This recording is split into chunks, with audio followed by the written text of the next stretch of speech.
Good evening, ladies and gentlemen. Tuesday, 14th of July, 7:31 p.m. and we are up and about. The Blue Baggers or the Flaggers, whatever you want to call us. They know we're coming. Some more superlatives, some more cliches I can use. Green shoots are now sprouting. Good evening to my very good friend and valued co-host, John Rowe, mate. I don't know where to start. I suppose, how are you for a start? Winners are Grinners, mate, aren't they? You know, it's the AFL 360 boys. They called us Electric Blue. How's that, eh? I like that. Not too bad at all. Not too bad at all. If you remember the old Ice House song from the wonderful album Man of Colours. Yeah, I definitely do. I'll play that one. That was very good. We've been the flavour of the month in the media, or the flavour of the last 3 days for sure, and rightly so. Thank you for joining us, ladies and gentlemen. Really appreciate it. 7:30 Tuesday night. This is Carlton Live. I'm Trevor Wallard, and John Rowe is also with me, and we up and about, and Grinners are Grinners. Grego, yeah, for sure. Good evening to you. Anthony Walsh, thanks for tuning in. Clinton Butt McRae, love you as always. Greg Sandow, g'day from Mildura. Awesome up there at the moment, no doubt. Phil Prowse, g'day Phil, how are you? Well, Whoopi Goldberg, loving your stuff. Thank you for joining us. Everyone is up and about and happy, no doubt. Paul Quixley says, yes, we are in the 8. Wow, we would have thought that. An interesting stat just before we go on, and of course our expert analysis and Carlton Google, Andrew Lake, tells me that in Cripper's 107 games, we have never been in the 8. So take that for a good stat. And as we know, that's where we are right now. Yeah, so he wasn't part of 2013? Well, he mightn't have been playing that game. He wouldn't have been there. No, that was a long time ago for Cripper. 107 games he's ever played. So no, it's been a long time coming. Well, and that back then we weren't legitimately in the 8. We had to sneak in by other means. But as you know, we would have taken that. Who else have we got tonight? Blake O'Halloran. G'day, Blake. Thank you for joining us. Thomas Wilson. G'day, Tom. Happy days. Yes, they are. Richie Benikaza, break out the gin. I don't know about that, but I've got the old 12-year-old shivers tonight. That's getting a crack. See how much I can get through that tonight. So, it'll be very good. Johnny's got the old favourite. That's good to see. Our reliable sponsor, James Bogue. Who else have we got, John? Good evening to all the people. Well, you probably can't see that because of the camera, but good evening to everyone at South Stradbroke tonight. Awesome. Cameron Dominic Thorne, thank you for joining us. Doesn't have long to board the Teague train before Cup. Good work, mate. Andrew Lake, of course, reminds us he was drafted at the end of 2013. So thank you for that, Andrew, and thank you for your very good stat about us being in the 8. Really appreciate you joining us. Lots to talk about. As I said, Johnny, I really don't know where to start. I'm still a bit, on cloud 9. It's a game which was just from start to finish what we always wanted, what we've been wanting to see from our boys, a 4-quarter performance, 22 contributors, and to top it all off, we coasted home. It was a good win, and I can't remember a win of that sort of magnitude in quite a while. Yeah, spot on. Every single point that you made there. I just want to go back to the Tom Papley call by, I think it was George. And yeah, mate, Pappers, he might miss number 17 the way we're going. He might not get a game in that lineup, old Pappers. Look, like I said, 4-quarter effort. I was thinking about it before. I think the most telling quarter for us was the second, in terms of they came at us really, really hard and started getting their game play going after we pretty much smashed them in that first quarter. And they really started to look dangerous, and we stemmed the tide. We just rode the bump, and then not only that, but we actually ended up winning that quarter as well, which I think is the most telling thing of a good team. When you're not playing so well, the opposition's got a hold of you, and yet you can still outscore them. And then the third was equally as important. And then the fourth quarter, we're all sitting there at three-quarter time thinking it's only a matter of time until the Bulldogs come back and, we've got another heart stopper. The fourth quarter was just party time. I mean, you could watch that fourth quarter over and over again. It was just magnificent. I asked the wife to get out the defibrillator in anticipation of, everything coming crashing down, and it just sat there. I didn't even have to plug it in. It was party time. It was. Look, and 22 players. Be very, very hard to drop someone after that. But I'm going to talk about the Port Adelaide game a little bit later on, and I'm going to tell you why we need to drop someone. Well, that's a big call, Johnny. I can't wait to hear from that. Again, thank you for joining us, Carlton Livers. Really appreciate that. A lot of love coming through for Jack Martin, a lot of love coming through for Bam Bam, which is understandable. We'll talk about him and Jack and Cripper, and lots to talk about. Phil Prowse wants to talk about Gibbo. We'll 100% have a chat about him as well. Look, we've said it a few times, haven't we, mate?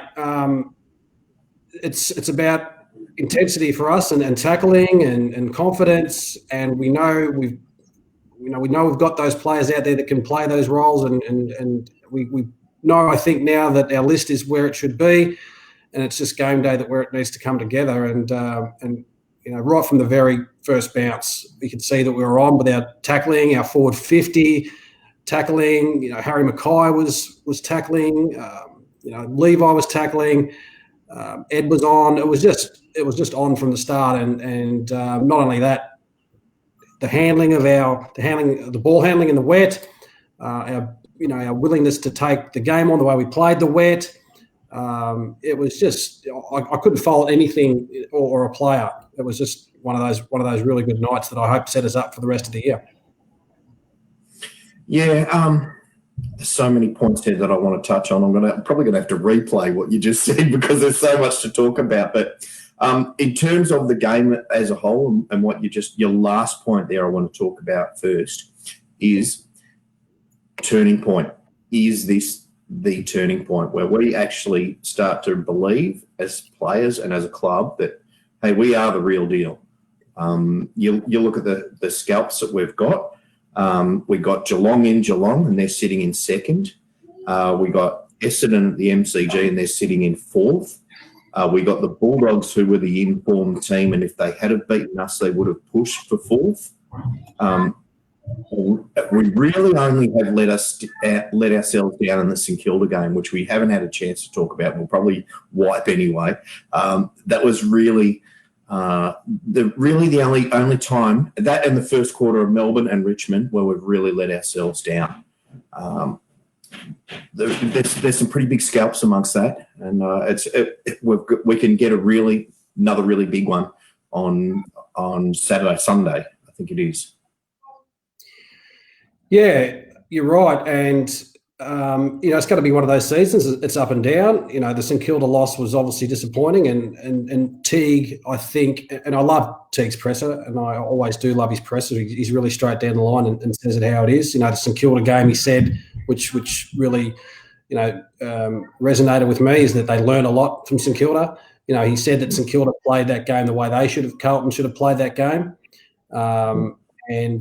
and we know, as you said, we know how we can play. We know the standard we can play. There's going to be some speed bumps between here and the end of the year and next year on our road to glory. But at least that belief's there now, and we know what we can do. We know we can do it against the best teams going around, and it's just a matter of putting it all together on game day. Yeah, and week after week. Yeah, absolutely. I agree with you on Teague. I've got a lot of love for him. Just every time he speaks, you listen because you learn something. You learn something about the Carlton Football Club. You learn something about the sport. You learn something about life. One of those three things, if not all of those three things, you're going to get. Yeah. When he finishes up, within coaching or within this industry, he's got a massive opportunity to be, to be a really good motivational coach for big business. I think the way that he actually can talk to people and relay his message without going too over the top. I think he's a wonderful speaker, and I can listen to him all day because you just learn something. And for someone who's been around like I have, but now 25 years a member, to have someone that can teach you something about the game every time that you listen to them, that's very, very valuable. So big hats off to him. His handling of the Kilda game was immaculate. Look, we thought that Bolts had some love.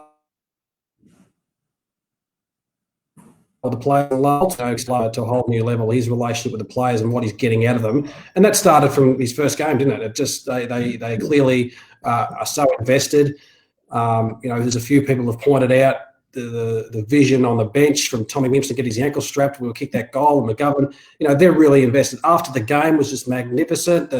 The joy that the players had for that win from each other, they shared it with the fans that were there. There's a real connection with the group, and the winning side of things is now something that they can enjoy and are enjoying. It's that connection is really there. Yeah, and it's connection with the audience too. The first thing that David Teague said is, "I hope the fans really enjoyed that," and we did. He was right. But he did. I'm still enjoying. I might enjoy half a bottle of scotch on it tonight. Now, look, going back to the game, I agree with your comments about our ball handling. I thought it took us 5 minutes of the first quarter to really get ourselves together, and we took 5 minutes to actually get used to the conditions, while Bulldogs probably took a quarter and a half to get used to the conditions, and that makes a massive difference. Our ability to adapt like that is sensational. It really is. And we played the ground and we played the conditions perfectly after that first 5 minutes. Harry set the tone for tackles, which you also alluded to, another point that I wanted to get to.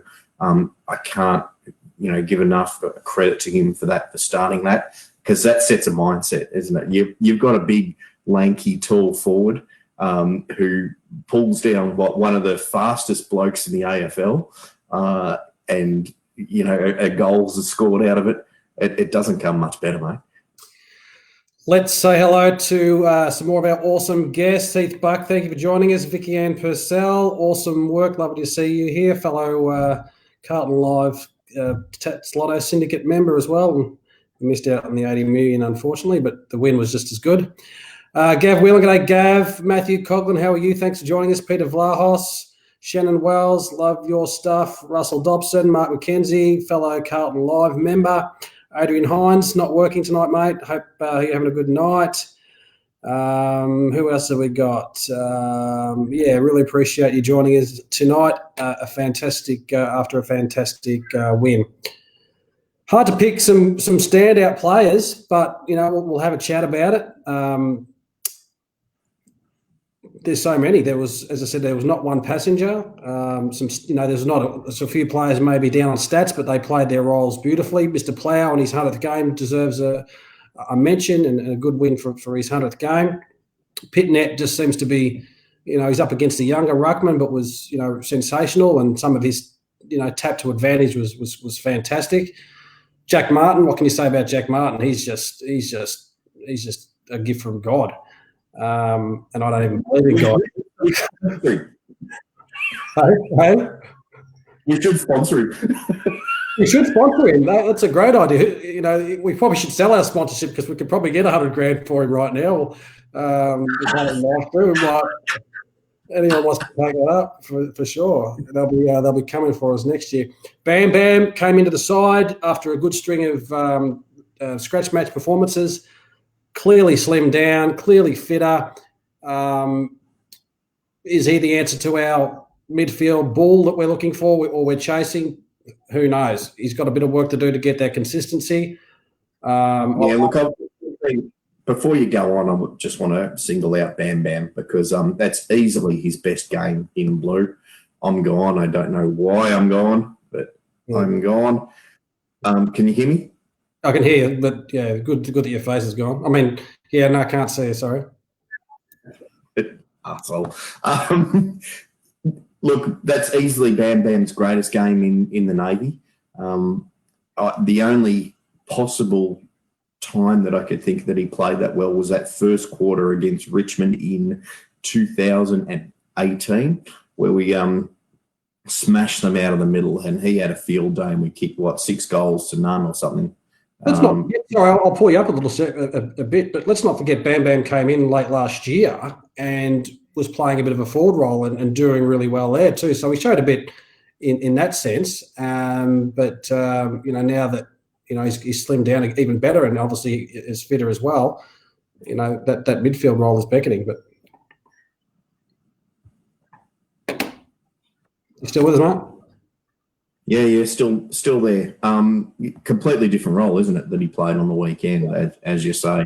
I've been a fan of his for a long, long time, as you know, and I've always talked about, oh my God, if he gets good, look out, because it just takes the load off Cripps, and it did at the exact time that we needed it to, when Cripps had a bit of a shoulder complaint. He was able to step up and take so much of the load. It's a credit to him. Again, going back to Teague, it's just talking about how I love to hear him talk. Is he said pretty much that Bam Bam really belted the door down and couldn't ignore him anymore. So he had no choice but to play him. And that's what you want. On top of that is a great stat that came from Nick Wishart from the cheer squad, is saying in the twos we've got 10 first rounders. Yeah, no, that's true. Yeah, that's the kind of depth that we're building. Just a shout out to the cheer squad. They do some really good work on Twitter and their Facebook page. They've been in overdrive this week. One of their good ones pointing out we've lost Johnny altogether. But yeah, one of their good ones was pointing out Liberatore's little Suki effort from last year when they beat us, and he was given the Suki one to the crowd. That was a good effort by the cheer squad. Another one was pointing out that Eddie Betts is the leading goal scorer on the Adelaide payroll. So good stuff by the Carlton cheer squad. So if you don't follow them on Twitter, do yourself a favour, or Facebook, and get on the cheer squad bandwagon. They really do some really good stuff. Johnny, you back with us, mate? Yeah. Voice. I'm just going to have to try and change cameras here. But no trouble.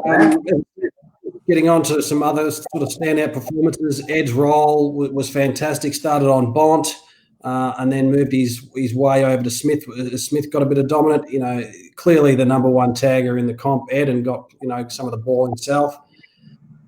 Love seeing McGovern get up the ground, and the sort of the first passage of play was really what McGovern's in the side for. High up on the ground, good mark, and pinpoint delivery to Harry, and then Harry slotted in the first goal. So, the work McGovern does off the ground and the way he sets up and being that third tall, I think is really invaluable. So, don't just look at his stats, as the coach has said. Have a look what he's also bringing to the side in other aspects as well. Yeah, absolutely. Gibbons. A lot of people have singled out Gibbons. He's just going from strength to strength, and his work in and around the ball. He's in and under as well. We know that he's an inside mid. He's setting up a lot of play. He's setting up a lot of goals, assists, as well as getting on the scoreboard himself as well. So, a really good game by Gibbo. Like I said, it's really hard to find a passenger on Sunday night. It was a 22 performance, that's for sure. Yeah, it was. Yeah, absolutely. I've still got question marks over Nunes. I thought in the first quarter in particular, he probably panicked a little bit too much, but he settled into his role. It's Pitnet is just you talk about gift from the gods for Martin. I think Pitnet at this time as well too, with Cruiser being down, and we'll struggle as we've talked about before to get back. It's just an amazing time to have him. When we say gift from the gods, we should say gift from Stephen Silvani, the Godfather. Yeah, yeah. Look, we're looking pretty stupid as a club now, aren't we? Sauce is kicking back and enjoying himself, watching the fruits of his labour. We just hope he doesn't go anywhere else and bring his talents to someone else. Andrew Lake, Eddie bets on 299 goals now for the Blues. He'll get his 300th goal for us next week. That'll be fantastic. Eddie really did some really good stuff on Sunday. 4 goals and really good game by Eddie as well. Hard to single out, as I said, a really good performance by any individuals. It was definitely a 22 team effort as well. I love the way that they took it on. They knew when to take it on. They knew when to kick long. I think a lot of credit has got to go to the way that we were coached on Sunday as well. We really outplayed them in a lot of areas and played, like Tiggy said, played how we want to play. Yeah, absolutely. And, after the Saints game, to come out and say we've learned a lot from them, that's the type of style that we want to play. So we went out and executed. That's what you've got to do after a bad loss like that. You've got to reassess what you're doing, make the changes, and then execute. And we did it perfectly. Yep. Tommy Williamson, I thought probably his best game since he's come back. He'd been a little bit off by foot in his previous games, but I don't think he missed a target. Took a few runs. His tackling was up there as well, so he's starting to settle into that half-back role for sure. I really enjoyed his defensive work. I don't think he's been that good. As good as he was on Sunday with his defensive work previously. I thought he really shone in that area, and he had a pretty hard target. Yeah, he did, and held him down well. As I said, we're forgetting Liam Jones and Wiedering again. They seem to be just doing it week in, week out. Just smashed their forwards. And Bruce was coming off a 6-goal easy game because he's soft as butter, that bloke, and it was pretty easy to towel him up when you pay a bit of attention to him. But yeah, Jones, Wiedering, Doherty, and now Williamson, SPS back there. It's the making of a dynasty. Absolutely. Did Shaki play? Yeah. Not sure. He's number 2. He was number 2 draft pick over Wadering, wasn't he? There's a few people that said we should have taken Shaki. Yeah, I remember that. Yeah, and there was a lot of the Carlton heavy hitters said that we needed a forward. We didn't need a back.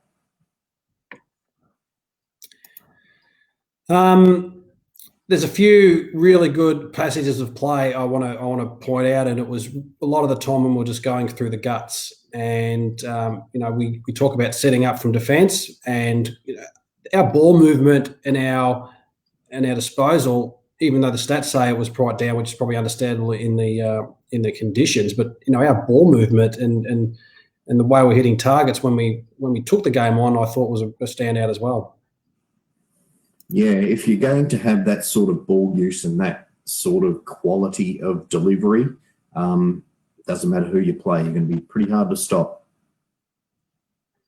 And you need to back it up too. There's going to be turnovers when you try to take the game on through the guts, but with the tackling and already a few people have pointed out our forward tackling and Harry and Levi and Gibbons and Eddie's pressure around the ball is just unbelievable. That goal he kicked.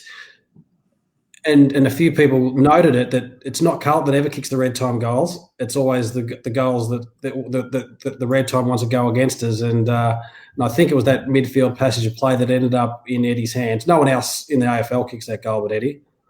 Yeah. I remember the one in it. If I'm not mistaken, it came from Lockie Plowman's work in the back line. That they had all of the momentum. They looked very dangerous, like they were going to score, and he just stood up on his feet, similar to something that I've noticed with Jack Martin, I think it was 2 weeks ago with Essendon, just at that right time, just to keep the feet, people coming at you, and just turn the tide of that whole play. And so they're pushing forward. He's just stood up and had the nous to be able to get the ball and put it out. I don't even think he got a stat out of it. He might have got a handball, but it might have just been a push out to someone. And all of a sudden, we're off to the races. We're completely open. And that's the sort of stuff that people don't see with Lockie Plowman, is this ability to get in the right space at the right time, doesn't get a single stat to his name, and it affects what happens downfield. And, of course, the plaudits go to Eddie, and I can't remember who delivered it into Eddie, but it was a fantastic kick. Might even be Martin kicked it into him. But Lockie Plowman gets duck eggs, and that's the sort of stuff people got to start seeing with him. Yeah. There was an article, and forgive me, but I don't know the author just off the top of my head. It was an ABC reporter, and it was a really good article, and it just pointed out the way that footy's viewed in terms of the narrowness that you see and the scope you see when you're watching the footy on TV. That you don't see these set-up plays, you don't see the work that's done off the ball, you don't see the positioning of the players, and that's where a lot of it. Obviously, what we see, we look at the stats after the end of the game. We see 5 kicks for Lockie Plowman, 3 kicks Mitch McGovern, 2 marks, and what we don't see is some of that work that's done off the ball and the setups that they do, the pressure acts, all that kind of stuff. You don't see when you're setting up. So, for footy fans, it was a really good article just to take into consideration. It's just not about the kicks and handballs. Yeah. It's the amount of times, and I've threatened it for weeks, and the amount of times that I just want to take snippets, even 2 or 3 seconds of him just being in the right space at the right time to impact, even though not getting a single touch. It would be telling. And this is a good point, just what I'm talking about. Clinton Barton-McRae says worst game Cunners has played. And I'll challenge that, mate, and I'll say that, that if we're talking about looking at the stats that Cunners has played, that Cunners may have put up on Sunday, we're not definitely taking into account, and it has been pointed out as well previously in the media, that and I'm not sure the player he played that defensive forward role on, but he played a specific role. He had a job to do, and he executed that really, really well. He played that defensive forward role, ran off plenty of times, and shut down his player in that forward defensive role. So they're the type of things we talk about when we say, okay, well, didn't get many kicks, but let's have a consideration of the role that they're playing. And footy's about role playing. 22 blokes playing their role. Not everyone's going to get 20 kicks or 10 goals. The plaudits come to the blokes who are on telly, but have a consideration for that role. And they often sacrifice themselves for the good of the team. Did he play on Johannesson? Don't think so. There was another player. I can't recall exactly who he played that role on. But yeah, it was a prominent Bulldogs player that he had that specific role off, and he executed it brilliantly. Okay, so the thing I want to talk about next is, I suppose, a bit of an elephant in the room, but Cripper. He's been a little bit down. He's probably being targeted, of course, and tagged. Maybe he's carrying an injury. Obviously got that shoulder stinger. But anything to worry about with Cripper, or is it probably a positive sign that we're not relying on him to get our clearances? Extremely positive sign, the latter. I believe he's been cleared to play next week. Yep. Yeah. So if he may be carrying it, maybe just a bit of a niggle that's ongoing. So if we've got the personnel to sort of shuffle him around, then let's do it. That's exactly what we did, and we did it well on Sunday night. We might have to rest him against Port. Easy going. I hope that doesn't come back in the arse. So, Joe, you come up with a good point with Sam Walsh. I'm going to say that Sunday was his best game for the year. He had a lot more poise than he has had in previous weeks. He was doing a lot of those blind kicks around the corner that were just going to opposition or going to contests that we couldn't win. That blind kick around the corner, it might have been one of those, but it looked a little bit better on watching from the TV. And like I said, he just seemed to he had that poise and knew what he was doing a bit more this week. So I'm gonna sit on the fence with that one, but with the 100% saying it, his best game so far this year. They're ugly when they land in the opposition, because obviously you're blindsided when you just do that defensive kick. Obviously it releases the pressure in the back line, and maybe that's just something that is a directive that he backs his teammates up the field to be playing in front and to look out for that sort of thing, which they should be hopefully doing. Fact of the matter, he's got ball in hand. He's getting ball in hand again is really positive, and again playing that role really, really well out there on the wing, getting in the guts as well. A good game from Walshy for sure. Yeah. Now, could I just pull up something here that Clinton McRae said, and this is going to probably start a huge debate, but so we must cap it off in only a couple of minutes. But is there still room for Murphy? Is that a question for me and or the audience? I don't want to answer that. It's too hard. Oh, look, there's 100% room for Murphy. 100%. Murph, and he showed that in previous weeks, not necessarily Sunday, but his use of the ball, his presence on field, and we've missed that delivery into the forward line. So half forward for him, his days are numbered in the guts, and that's good. But yeah, there's a role for him, and it's fantastic that it's up to him to be able to have to fight hard to keep that spot, knowing that there's plenty on his tail, and that's the same with the other 22 out there. There's plenty of them hot on their heels, waiting to take spots. We're talking about not even having Jack Silvani and Fish in that team. Dow, who's been playing well. We've got Charlie Curnow, we've got Tom Papley, we've got Marcus Bonapelli and Ollie Wines to come into this team next year. After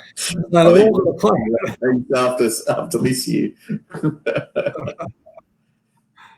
So yeah, there's still a role for Murph, but the fact is, and it's great that he's got to earn it. His ball uses and in his footy brain out there he's got that. And he's openly said he wants to play as long as possible, and why wouldn't he?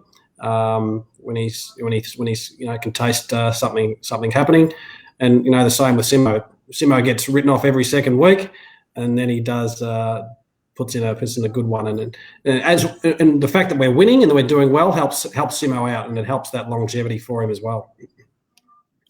Yeah. Look, I agree 100% on all your observations there. I think if you talk pure midfield, then probably Mark's days are numbered. We've talked about him, going from the inside mid to the outside mid role, which he's done pretty well in previous games. Essendon game in particular, he was delivering the ball beautifully. Well, right off the Saints game for everyone, because everyone was shit. And Mark had a bit of a Barry Crocker on the weekend, but he can bounce back from that. Paul Quixley, g'day, Paul. Thank you for joining us. We also love to thank everyone else for joining us. We really love hearing from you. You are the show. It's not me and Johnny. This is your show as it is as much Absolutely. As ours. What was your question again, Paul? Any word on Ben Silvani? Yeah, Ben. Look, and probably a good point to touch on some of those players, and they often come up, and people sort of ask those questions: where's Ben Silvani? Where's Dow? Where's Stocker? Where's who else have we got? There's so many sort of other ones coming through that we could potentially mention. Where are they? They're just biding their time. And TDK, McCready, who else? We've got O'Brien. So where are they? They're biding their time, and they have to, and that they will. Where did I see Andrew Lake again? Something pulled out that Alex Marcoux, was it, that spent 2 years in the twos before he got his crack. This is a really good sign that those players are there waiting for their chance, and this shows that our list is solid. It's not more than solid. It's capable of putting those players when they're ready into the side and having built that list for sustained success. Honey, another one. Philp, we've already has had a crack at it. So, this list can't be questioned anymore. Yeah, look, I agree with that. Now I'm going to play the devil's advocate and say, at this stage of the season, without seeing the rest of the games, knowing that we have to do, well, theoretically, we do a 10% turnover, which is 4 to 5 players, to get 4 to 5 players through the door in terms of a list. That's assuming that the list size will stay the same. Who do you get rid of our senior list? You're gonna put a negative spin on tonight, aren't you? I knew you'd have to be a bloody downer and talk about that. I didn't want to, but ask the question. Yeah, I think you're probably talking about the likes of Lang, Paulson, McCready, Finbar, Owies probably. They're players that will probably look for other opportunities elsewhere because they're playing roles that are taken. They're players that just spring to mind just off the top of my head. It's actually a positive. Don't take it as a negative, because there's 4 players that. I think we're talking about it. In previous years, we could have really used them, but the list is that strong that you've just put up 4 names there who, they're really strong names, and you'd be loath to get rid of them. That was a point I was trying to make. That's a fair point, and again, my point was I don't want to talk about it because it's upsetting. Let's move on. It's a show to be enjoyed tonight. Greg, oh yeah, and this is a good question to turn around your nasty negativity of getting rid of players. Greg, oh yeah, says we are playing finals. Discuss. Well, that's a statement, not a question. So. We'll agree to that. We'll agree to that statement. Put your jewels on the line, Johnny. Are we playing finals? Yes. Well, that's good. A very emphatic yes from Johnny. How does everyone else think of that? Are we playing finals? I thought we would scrape into the 9th, 8th position, and these wins have now reinforced that. So I'm with you. I think we are playing finals. 17 game season. It's going to be hard. It's a log jam. Games are going to be hard to come by. It's totally different, but yeah, let's back us in. I'm finals bound with you as well. Yeah, look, you're going to need 9 wins, I think, to solidify, and you're going to need a healthy percentage, and we've got over 100% for as long as I can remember. So, you sort of keep that up, and you look at, like I said earlier on in the show, you look at the scalps that we've taken. There's really no one that scares you, is there? At the top of the table, we've played Richmond. Collingwood, I think we can mix it with. Port Adelaide, which we'll get to, we can mix it with. Brisbane, if it is in Brisbane, I think that would be one that scares me. But apart from that, no. I think if we bring what we brought on Sunday, we will challenge everyone. Good call, Johnny, and good call, Grego. Yeah, we weren't going to mention the F word. You bring it up a few times, Johnny, every week. Slip it out. But since the question is asked, we've only got to answer the questions as put to a fantastic audience. Speaking of our fantastic audience, Chris Brighter, thank you for joining us. Julian Muscat, thank you. Who else have we got? Debbie O'Connor, thanks, Deb. Love your stuff. Justin Matmore says top 4. Love your thinking, mate. Love your thinking. Nick Kiskanidis. G'day, Nick. Thank you for joining us as well. Julian Tiklek. Sorry, Julian, if I've screwed up your second name. I'll blame the shivers for that. Okay. Cameron Thorne Smith says Zach Williams thoughts. Zach Williams? Yeah, is he up out of contract at the end of this year? Not 100% sure. Not 100% sure. Someone will let us know. Yeah, look, he's been played previous years have been played as a half-back flanker, not the position that he wants to play. He's come out pretty strongly and said that's not the position that he wants to play. So if he can't get a shot in the middle, of which is an extremely good middle, he may look around, yeah. Okay, anything else from the fantastic win on Sunday? Do you want to point out, Johnny, or we're done and dusted? Obviously, we could talk about it. I've watched the replay a couple of times, a few of the highlight reels in between trying to do some work. Anything else you want to mention from the game? Yeah, look, just picking up on a point that you made earlier is, when teams do get hold of us and through the midfield, and we didn't do so well against St Kilda. And again, I want to put that as the outlier now. I don't want to put that as the rule.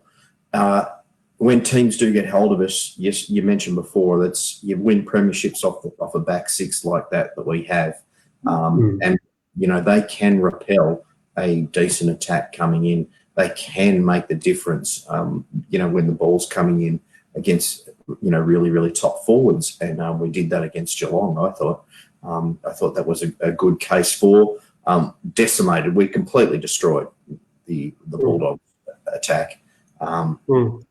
So I think we've really got to take our hats off to that, and we mentioned it even before the season started, and I think every person was the same. Is that top six? That back six is pretty much a lock. Newman goes out injured. Williamson comes in, plays his role, played it brilliantly on the weekend.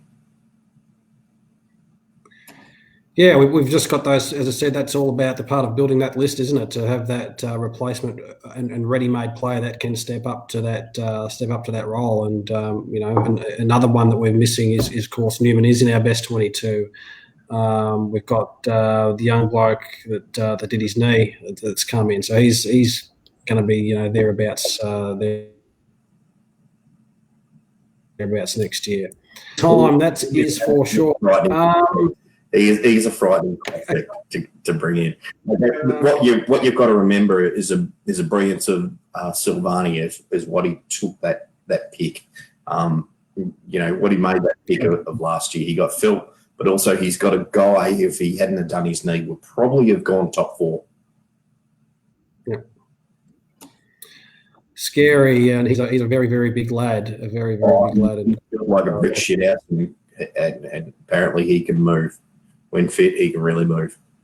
He's kind of remember a couple of years ago that I was really in love with Darcy Fogarty and what he could bring to the table. He hasn't really kicked on, but I reckon that this bloke could. He really could take the competition by the scruff of the neck. Scary thought. All righty. Well, I think we're pretty much done and dusted for the game. A couple of people mentioned Pitnet again. Yeah, we've had a quick chat about him. He's again another just brilliant get for our footy club. And some people asked me this week about where the big Cruz sits. I don't know. I don't want to think about it, but Pitnet's 25. Cruz comes back. He's got to get his form in. He's getting on in years. 24, He's I not. think. It is. Yeah, 24, maybe just turned 25, possibly. But let's not have that conversation until we need to. I'm a bit worried about it. You're not up for the hard conversations tonight, are you? Just want to ride the easy win. Yeah, fair enough. No, just want to revel tonight. Just want to kick back and enjoy.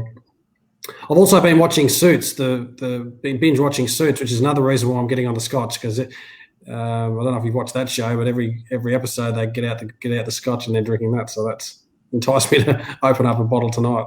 Fantastic show. I love it. I think the first probably 2 or 3 seasons, maybe 4 seasons are, they're just epic watching. After that, it gets a bit wishy-washy, but those first 4 seasons are amazing. You just fall in love with Meghan Markle. Yeah. Well, I know what Prince Harry saw in her, that's for sure. It doesn't leave a lot to the imagination. Yeah. And my missus is in love with Harvey, so yeah, I'm a bit worried about that. She wants me to wear a suit to bed. I don't know if there's anything in that. You got to slick your hair back too, right? It's just going to be. She asked me to wear a suit. I asked her to wear a Carlton jumper with 41 on the back. So sort of we've got to even it out. Moving right along. Okay, so Johnny, you wanted to talk about Port Adelaide this week. What can I say about Port Adelaide? They think they're eating a bit, don't they, Port Adelaide? And maybe not have beaten anything of quality except GWS this week.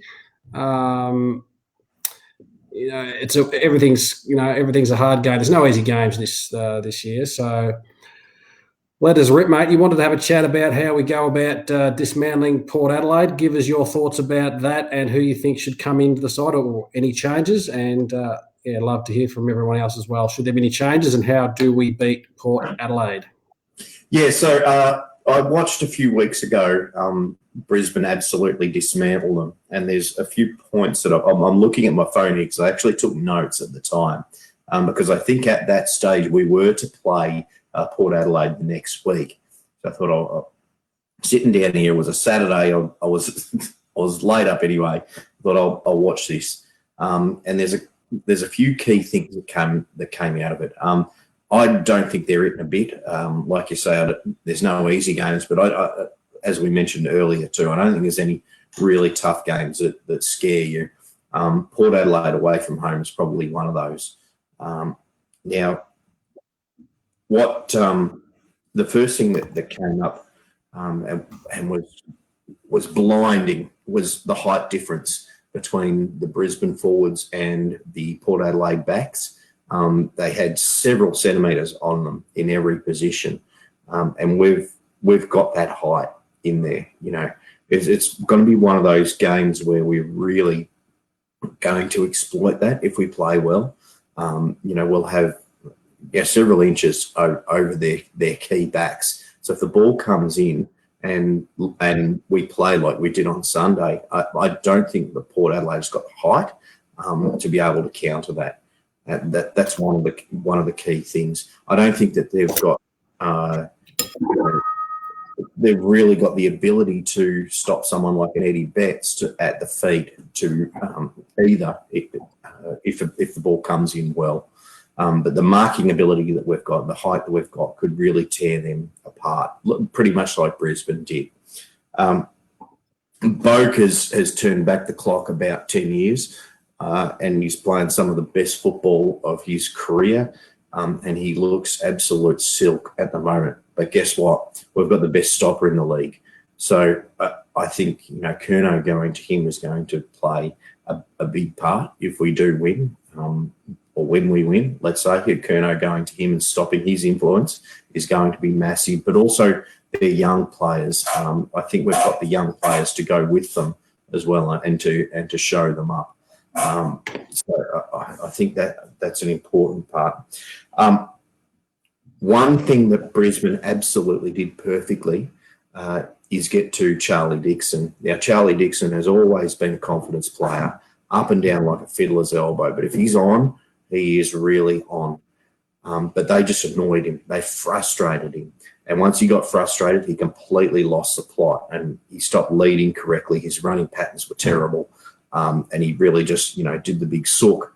So I think that our back six is strong enough to cover each other to be able to frustrate him without getting into him body on body and niggling him. I think that, Jones coming over the top and spoiling him. Jones is a perfect pick for him, coming over the top, spoiling him.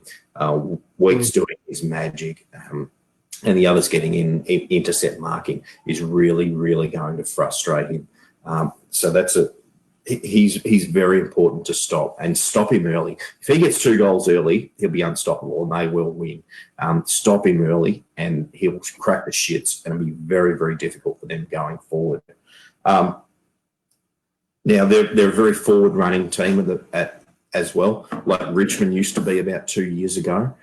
So Kennedy is a lock for me this week to be able to create that midfield pressure and, to be able to stop them if they get a bit of a run on, tackle them hard in the midfield, because if they get those forward runners, then Charlie Dixon's going to get easy ball. That's very important. Now, here is my thing. This is my change that I would bring in for this game, and this is based on Brisbane as well. What the key was to counter Port Adelaide's forward pressure was the ability of Daniel Rich to kick it 55, 60 metres to a target. And he did it consistently off the left foot. So I would bring O'Brien in this week for Nunes to do exactly that role, to hit targets at 55, 60 and just completely break apart that forward press of Port Adelaide. And if he can do that, we get easy supply into our big blokes, which Port Adelaide won't be able to counter in height, and they won't be able to counter us on the deck. Mate, that's why you pay the big bucks. Love that analysis. You've summed it up really, really perfectly. And seeing what Brisbane did is really a good example of what we can definitely take into account when we play Port. I hope I know Teague's a big fan of the show, and he'll be listening tonight. So hopefully, Teague, you're taking notes from JR. That's where you get all your good stuff. We know, Teague. No, really, really good points you make there. The call for O'Brien, really love it. Really, it's really out there. Nunes, he plays that defensive role. He can play that lockdown role. Not a huge runner, but O'Brien can run as well. He's got the ability to take off, and we know what we can do with his left. So I really love that idea. And hard to see someone get dumped after that win, but if you're thinking left field and you want to try and do that and you want to give a spot, then why not? Yeah, that's a change I would do. O'Brien for Nunes. Obviously, so there's a potential doubt over Murph. I think he's a test. Thank goodness it's not anything serious by the looks of things with his syndesmosis, and dickhead commentators. The first things they do is call that out. Maybe give him a rest, and maybe that's where O'Brien comes in replacement of Murph if he's not available. Or do you bring someone like Silvani in replace of Murph? No, I don't think Silvani's the answer there. I'd rather go a little bit smaller. I can't think of who I'd bring off the top of my head, but I'd be going Nunes for O'Brien. Go like for like, but we like I said, we really need that hit targets 55, 60 metres. Yeah, it's a winnable game, isn't it? Every game we can say that we can say that with confidence now. In Brisbane. Why isn't any game a winnable game after what we've achieved so far in terms of beating Geelong and now the Dogs a form side? We can confidently say every game is winnable for us. Yeah, absolutely, and particularly when we're all in neutral ground too, aren't we? That's the thing. So gone is any sort of advantage you could have by ground. advantage by ground too. Also, want to go back to St Kilda game is they've got a huge advantage of the way they play at Etihad, and as much as we were absolutely spewing about that game and how we can't play at Etihad, they would be the absolute opposite of looking at why can't we play anywhere else. Yeah. Someone said, a St Kilda player said, when I die, he wants St Kilda Football Club to let him down in the grave so they can let him down one more time. That was on bounce, but it was good timing from that particular St Kilda guy. Plenty of times we could have used that one too, no doubt, over the last 20 odd years. Yeah, but to be fair, we had the good years, the glory years. St Kilda's never had the glory years. Poor old Saints. They just seem to beat Carlton for some unknown reason. We've really got that asset with our talls, haven't we? And when they're firing, they are unstoppable. And Harry can outmark and outrun and outchase, and he's got the tricks, hasn't he? I love the fact that he was steady in his goal kicking on Sunday rather than just sort of two-step bang. He really took that extra couple of seconds on his kicking. When he marked the highest point, he is unstoppable. Him, Governor. Sorry, mate. Sorry to cut you off. Keep going. Right. No, that's all I like to say. H is 202, isn't he? Yeah. So, as I understand it, Port Adelaide's tallest defender is Tom Cleary, who's, if I check the stats, he's 193. Yeah, it's a real big mismatch, and there's not many.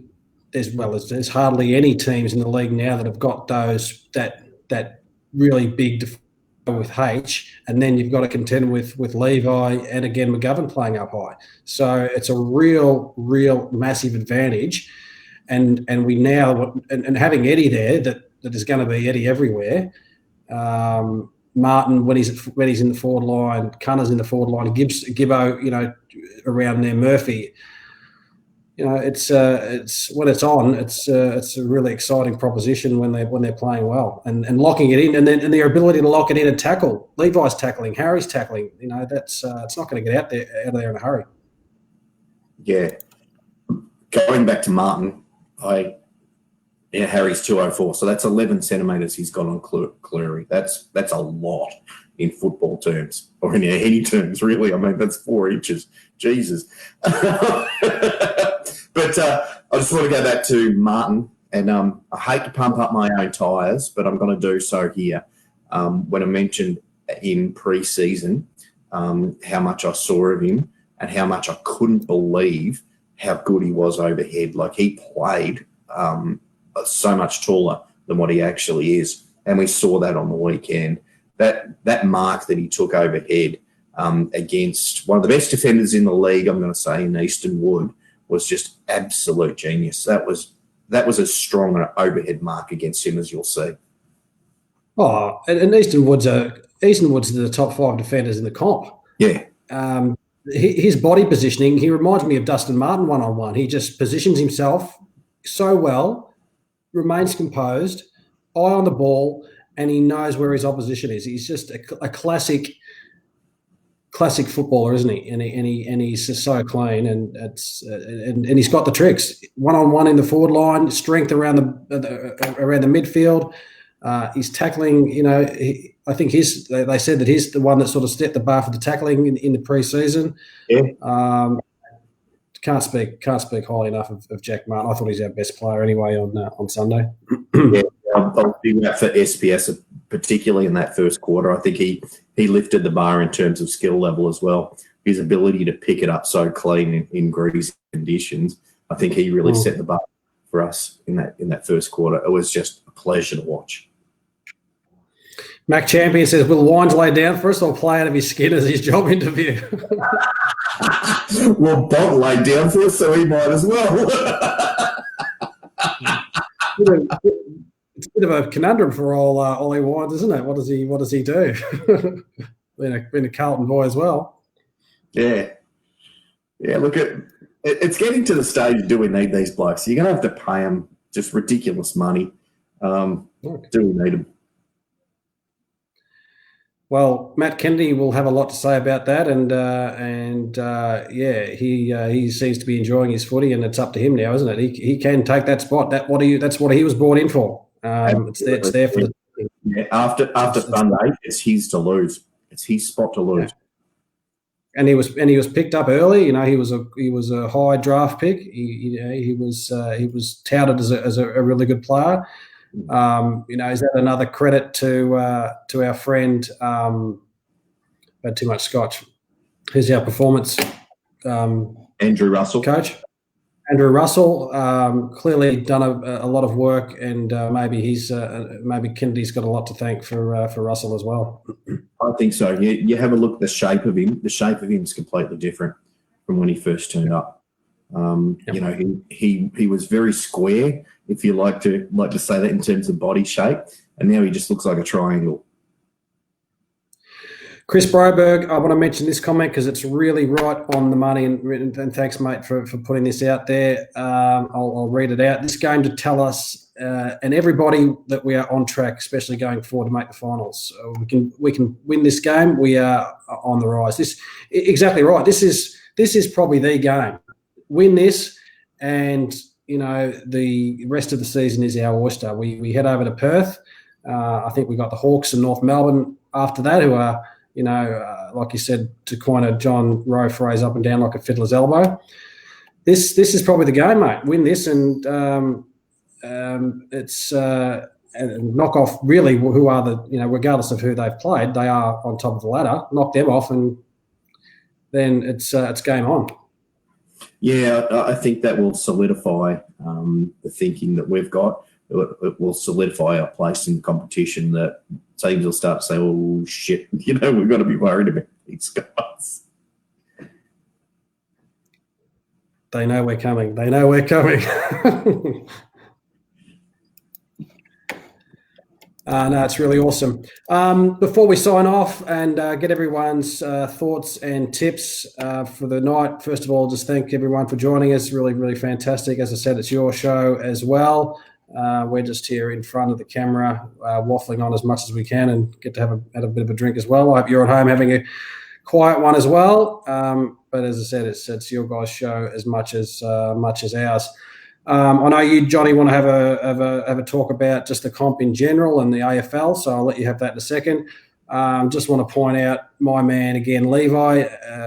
I suppose everyone would have caught the article in the paper on the weekend about Levi, what he's done to turn his footy around, and his psychology and his game. And you know, I said it at the start of the year: Carlton Premiership, Levi, Brownlow, and Coleman. What else did I say? And Norm Smith for Levi. So, you know, that's got to be in the realms of thinking now. Absolutely. But on the serious side, anyone who read that article, next time you think of potting a player, particularly I'm thinking Lockie Plowman here, think twice about what you're doing and what is actually going on the psyche of that player. Just think twice and start to look at the positives a bit, instead of, you know, having your whipping boy, because it can be really detrimental to someone's health.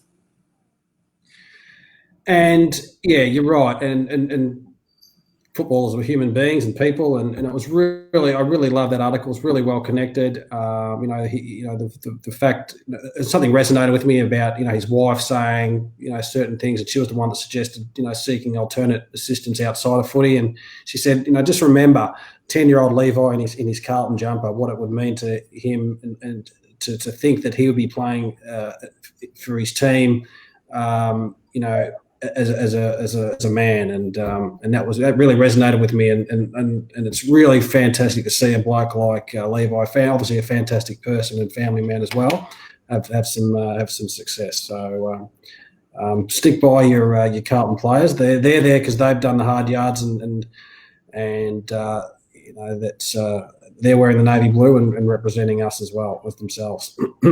Yeah, and you've got to think of the sacrifices these guys have had to go through to get to that level.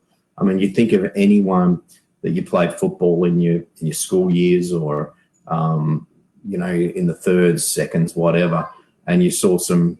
I saw some really, really talented people who just didn't have the ability to make those sacrifices to go to the next step.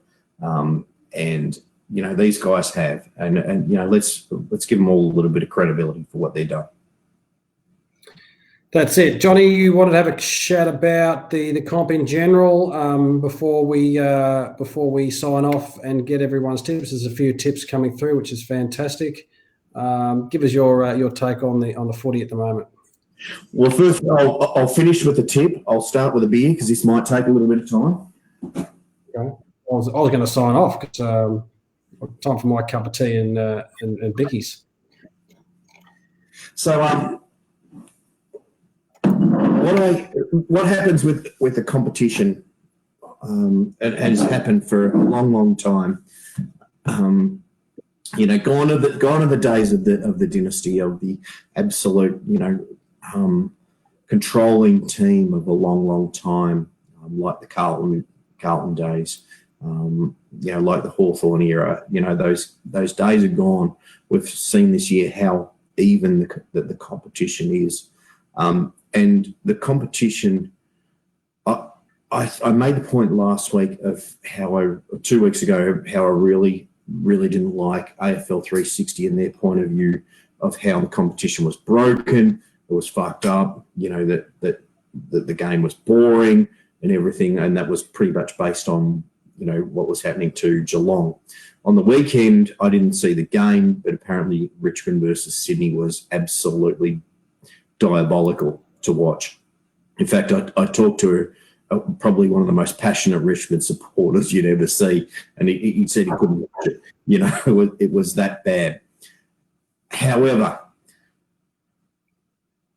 my thinking is, and Dimmer, I've got utmost respect for. I think Carlton should have done to Ratton what Richmond did to Dimmer, and just give him a chance and just let him see it through, and it would have happened for us. Old news. But for him to bitch and complain about, someone's worked them out. Okay. And it happens in football. It's now not bitching about the competition or bitching about who you're playing. You've now got to look back inside yourself and look at what your team's doing and restructure what you're doing, change your game plan to suit, because it happens in every game. The flood happens. The flood's been happening for a long, long time. And teams are going negative to stop you and then running off you. Don't bitch about the state of football. Bitch about your team and bitch about what's happening in there. Fix that first and then talk to us. I really didn't like that. John Longmire's response was absolutely brilliant in terms of, hey, we're not doing anything different to any other team, and that's absolutely spot on. So Richmond, you're being found out. Go and cry about it for the next 20 years and don't win another premiership. Go and fuck off. Give another team. Now the AFL, on the good side of things, the AFL, and we mentioned this before the show, Trev, is that they get a lot of criticism, and that's their job. That's what they're there for. They're like politicians, they can never do anything right, type of thing. But their handling of this COVID situation has been second to none. The fact that we've still got football to watch and to talk about is so much of their planning and so much of their talent to be able to move so agile for such a big organisation with so many dollars on the line. I think it's been an absolute credit to them. And mind you, this is not planning that happens start to finish. This is planning that will change. They could have the greatest plan before the lockdown came in Victoria, and then that's completely got to change again. They've got to redo everything that they had just thought up until that point.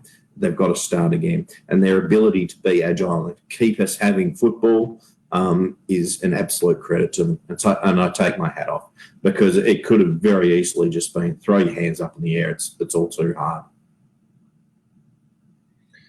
Footy's an integral. Well said, mate. Very, very well said. Footy's an integral part of a lot of people's lives. It's some people live week to week just for their footy, it's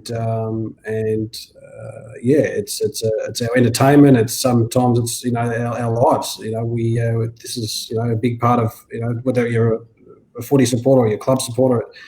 And there's a lot of shit, especially going on Victoria again, we it's keeping a few of us. Some keep us a few of us sane. I say that obviously with a bit of tongue in cheek, but yeah, good things you said there, mate, for sure. Yeah, look, for me, Sunday night was a godsend. It really was. I'd had a brutally tough week last week, but the ability to share the joy with Carlton supporters and David Teague, yeah, I enjoyed every single second of that game, mate. And it put a great big smile on my face. And, that's the thing about football. It can do that. It can frustrate the hell out of you, but it can just put a smile on your face. But from a purely economic point of view, the amount of people that are employed by that industry, for the AFL to keep that industry afloat, is massive. And look, and there's a lot of other people doing it tough, of course, and business people and individuals. And Johnny and I have said this before. If you're in business or personal, give Johnny and I a call in business, or you want to have a chat with us as friends or Carlton people, whatever you want to do. We'd love to have a chat to you off air as well. There's lots of people, doing it really, really, really tough. And, to keep going, there's a few people that sort of said, okay, footy's a bit of elite and, they've got special favours.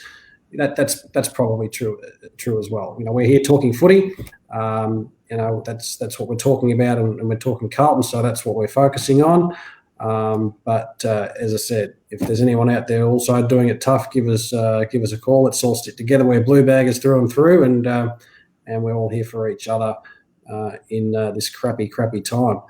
If anyone wants to doubt that the AFL gets a little bit of consideration. And there's absolutely no doubt that Daniel Andrews got on the phone to Gil McLaughlin and said, get every team out. This is coming down now. Yep. Perfect timing. If anyone wants to smuggle me across the border into Queensland this weekend, I'll happily do it. I've had my COVID test, so I'm all good to go. Yeah, so I had to before I got into the hospital for Mum. But look, at the positives of this too is, how much our Queensland supporters get to see football and be a part of it. How much our West Australian contingent, which is huge, is going to be involved with the team. It's not just a silver lining. It's a wonderful thing to put a smile on your face. These people who could go a complete season without seeing a live game of Carlton, seeing footy on their doorstep. That's another great point, mate. You're right, and they're embracing it. I'm hearing the love from all of the Queensland supporters and the Perth supporters. Looking forward to seeing their teams play and seeing them live.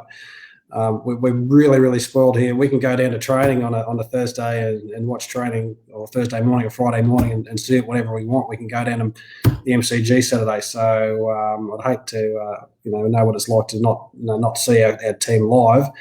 Maybe the AFL should look at doing this every few years, mix it up a bit, and have a floating mixed draw. I don't know. Maybe, who knows? Look, the neutral playground that's something that's a powerful thing. It is powerful. Julian Muscat, I did swear. I'm sorry. Sometimes the emotions get the better of you, particularly when you talk football and they just slip out. Interesting to note when I put up the podcast, I've got it as explicit because you never know when it's going to come out from us or the guests. I don't think it was a swear word he mentioned you saying. I think you must have said something like, I don't know, did you mention Mick Moldhouse or something? I don't know. Maybe you said maybe a swear word. Okay, again, really love you guys. Thank you very much for joining us tonight. Really excited about the show. We could have talked forever about the Bulldogs game, honestly, but we want to talk forever about this same thing again next week. We'd love to be having a chat to you, doing the same thing to Port Adelaide. I'll put the lid on the Scotch now, ready for next week. I think I think we will win. I think we'll win by 25 points. And I'm with you, Johnny. Let's get the big men dominating. Let's lock them down. Let's lock out their keys with Dixon, and let's really bring it home and climb up the ladder again. And I don't think they'll make any change. I think Nunes. I think they'll go in as selected. Merck comes in. I think put Fish in is my call. Yeah, I'm going O'Brien for Nunes. Nunes didn't look comfortable in that first quarter. Looked a little bit sus, but I'm only part time doing this. Carlton is going to be all over that Brisbane game, tearing it down piece by piece. So we're not living in a bubble type. I think, well, we are really living in a bubble. But they're going to see exactly what I saw and a hell of a lot more. So I'd be surprised if the change wasn't made. Grego, says Blues by 24. Clinton Bart McRae, Blues 24 as well. Levi dominate, H to kick 4. Craig Jerem says, like the 50-point wins better than the close ones. Mate, you're only young, so your heart's probably still going okay. Cameron Thorne says Blues by 103, followed by an all-time Kane Courts meltdown on Footy Classified. Julian Muscat by 2, don't do that to me. Phil Prowse, Blues by 14. Who else have we got? Anthony Walsh, Blues by 16 points. Shannon Wells, Blues by 19 points. Good to see everyone's tipping us for once.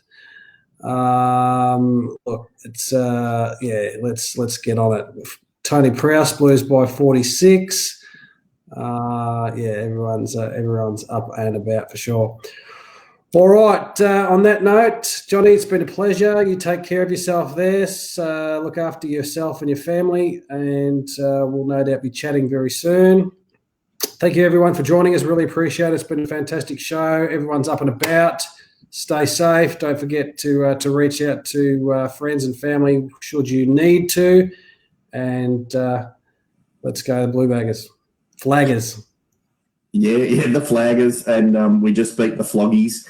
So, thanks to everyone for all your messages of support during the week and during the show as well.